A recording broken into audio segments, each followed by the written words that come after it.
ভারতের অন্য ভেন্যু তো ভারতই, ভেন্যু বলে তো কোনো কথা নেই। আমি বিশ্বাস করি বাংলাদেশ ওয়ার্ল্ড ক্রিকেটে একটা বড় দল। 6 বলের ওভারের মতন একটা দিন যাচ্ছে প্রত্যেক দিন, যে একটা বল ফেল করছি, একটা বল 4 মারছি, একটা বিট হচ্ছি, এখন আউট হইনি আর কি। আমরা তো দেশের মানুষের জন্যই খেলি ক্রিকেট। আমি আবারও বলছি এবং আগেও বলেছি, দেশ সবার আগে। না, আমরা এখনও কোনো রেসপন্স পাইনি। আমরা ওটা যতগুলো লিঙ্ক দরকার, অ্যাটাচমেন্ট বা যতগুলো ইনফরমেশন দেওয়ার সব আমরা দিয়ে দিয়েছি। সো আমরা ওয়েট করছি আইসিসি আমাদেরকে কি জানায়।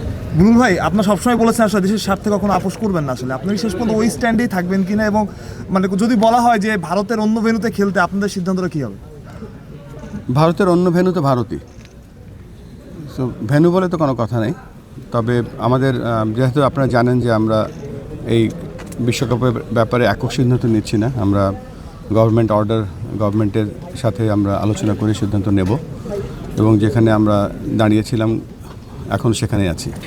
একটু মোটা দাগে একটু জানতে চাচ্ছি, যদি মানে আইসিসি জানায় যে না, ভারত থেকে সূচি সরানো যাবে না, পূর্বের সূচিতেই খেলতে হবে, শ্রীলঙ্কায় খেলার কোনো সুযোগ নাই, সেক্ষেত্রে বাংলাদেশ এই বিশ্বকাপে পার্টিসিপেট করবে কিনা? এই মুহূর্তে কিছু বলতে পারছি না, ওই চিঠিটা না আসা পর্যন্ত। বলুন ভাই, দুই দেশের সরকারি পর্যায়ে কোনো আলোচনার চান্স আছে? আমি এখনো কিছু শুনিনি এই ব্যাপারে। বুলবুল ভাই, আমরা বিভিন্ন জায়গায় শুনছি, যদি মিডিয়া থেকে শোনা, আসলে হায়দ্রাবাদ বা চেন্নাইতে মানে অফার দেওয়া হয়েছে আনঅফিসিয়াল, এটা কি সত্য কিনা? এবং না, আমি এই ব্যাপারে কিছু শুনিনি। এমনি কতদিনের মধ্যে আশা করছেন উত্তরটা? মানে ইজি হবে ওদের মধ্যে উত্তরটা আসে? মানে সহজ অঙ্ক হিসাব করলে আজকে কালকে তো দুবাই বন্ধ, তো হয়তো সোম মঙ্গলবারের দিকে হয়তো কিছু, আমি জানি না তাদের উপরে। ইনফরমালি আপনাদের সঙ্গে কি কোনো যোগাযোগ করা হয়েছে আইসিসি থেকে? কেউ কোনো না না না, হয় কি, এত অনেক প্রফেশনাল অর্গানাইজেশন, তো ওই তো লাইনের বাইরে সাধারণত কথাবার্তা কেউ বলে না।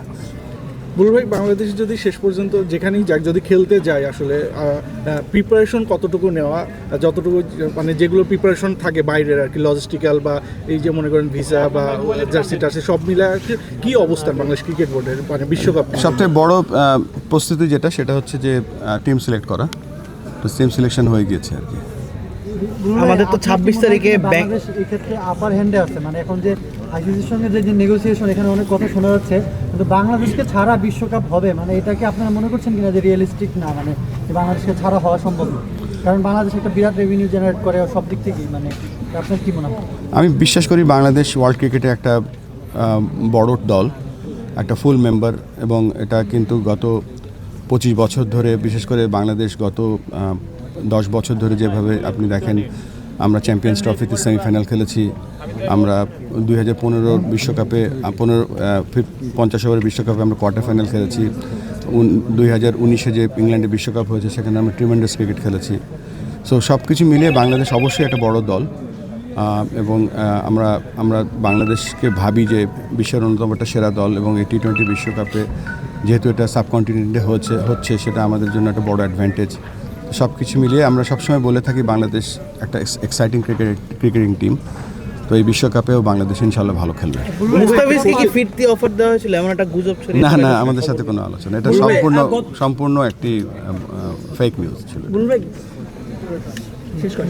গতকাল আমাদের মানে টেস্ট ক্যাপ্টেন নাজমুল হোসেন শান্ত একটা কথা বলেছেন যে প্রতিটা ওয়ার্ল্ড কাপ কিংবা বড় বড় টুর্নামেন্টের আগেই এমন একটা হ্যাপেনিং সংকট হয়, যদিও এবারের সিনারিওটা ডিফারেন্ট, তারপরে এই হ্যাপেনিং সংকটটা আসলে তারা বলছিলেন যে তারা অভিনয় করেন, এই ক্রিকেটারদের উপর আসলে কতখানি ইফেক্ট করে? আপনি নিজেও বাংলাদেশ জাতীয় দলের সাবেক ক্যাপ্টেন ছিলেন। আমি প্রশ্নটা বুঝতে পারিনি।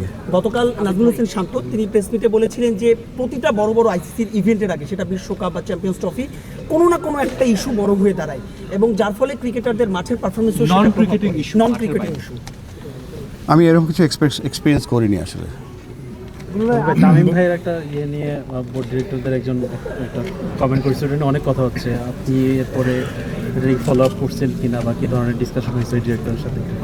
আমি তাকে, যেহেতু তিনি তার ব্যক্তিগত ফেসবুক থেকে সেটা লিখেছে, এবং তাকে আমরা বলেছি যে আপনি এটা রিজয়েন্টার দেন, তার উপরে আমার কাছে মনে হচ্ছে যে একজন বাংলাদেশ জাতীয় দলের অধিনায়ককে আমরা যেভাবে দেখেছি, যেভাবে পারফরমেন্স করেছে, তাকে না, এই ব্যাপারটা হয়তো আমাদের লেখার আগে একটু চিন্তা করা উচিত ছিল, রেসপেক্ট করা উচিত ছিল আরও।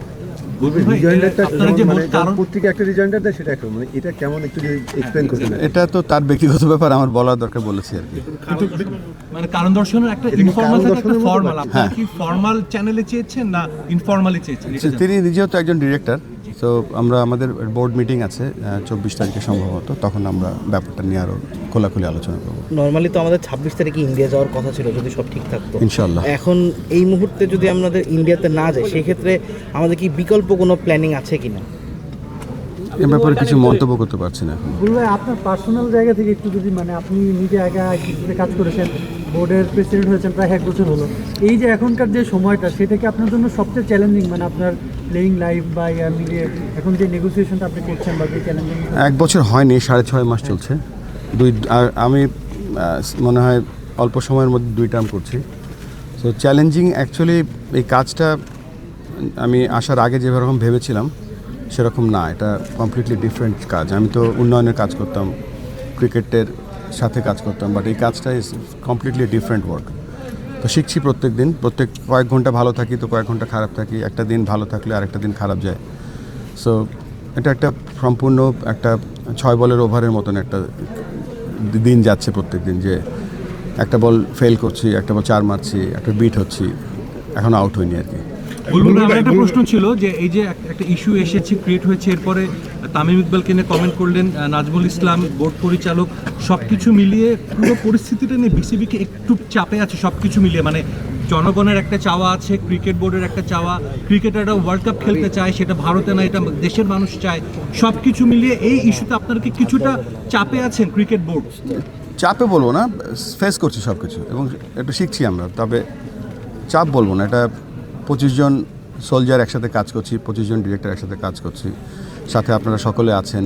সো একটা সময় তো চড়াই উতরাই থাকবেই, মাঝে মাঝে উইকেট ভালো পাবো, মাঝে মাঝে উইকেট ভালো পাবো না।